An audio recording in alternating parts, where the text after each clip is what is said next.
Looks cheap.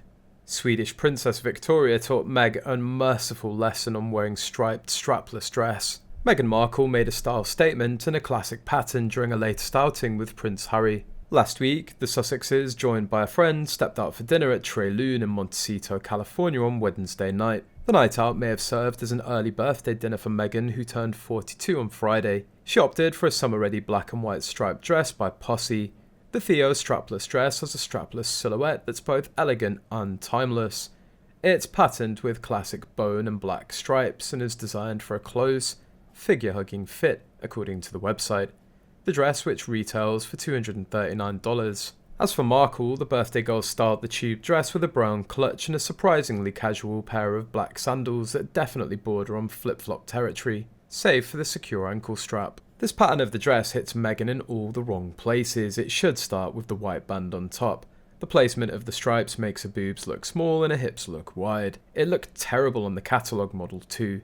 I don't know why Meghan even wanted this awful striped tube, let alone wore it where she'd be photographed. The Meghan effect persists to this day as many people repeatedly criticise her fashion sense. While some think Meghan already knows how to fit a shape, many, including stylists, think the dress just isn't right for her for the occasion. Meghan has also been compared to the Crown Princess Victoria of Sweden.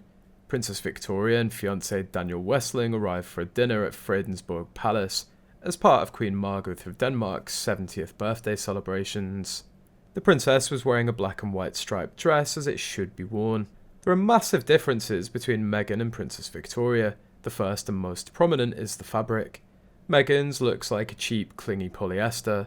This gown has weight and skims the body. The stripes here accentuate the waist and the gown flares at the bottom. Meghan could hardly walk, a dress was so narrow at the ankles.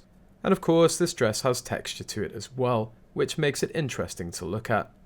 Usually stripes are a difficult look to pull off, but we can see who won this contest. Hint, not Meghan. A person commented, "Whatever Meghan Markle wears looks as if it came from a market stall. She has such a square short torso and weak thin legs that nothing looks good on her." A second one said, "Meghan's failing is she'll never look regal or royal because she's a no-class grifter. Meanwhile, Victoria's lovely and the stripes are placed correctly for the figure."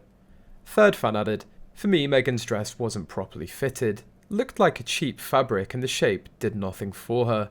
Had it been flared at the ends, it would have looked miles better. I can't believe someone managed to get more than $200 for it." Another said, "Over and over she wears stuff that could have looked really cute, but somehow she always manages to just mangle the look. I don't get it.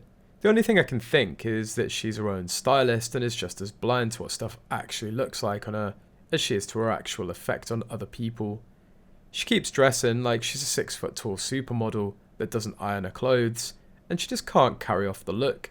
She needs to call those stylists from Suits up." There's also another opinion that perhaps Meghan deliberately chose a controversial, horrible dress because she wanted everyone to talk about her. If she'd worn something low-key, nice and boring, she would have had far less column inch miles.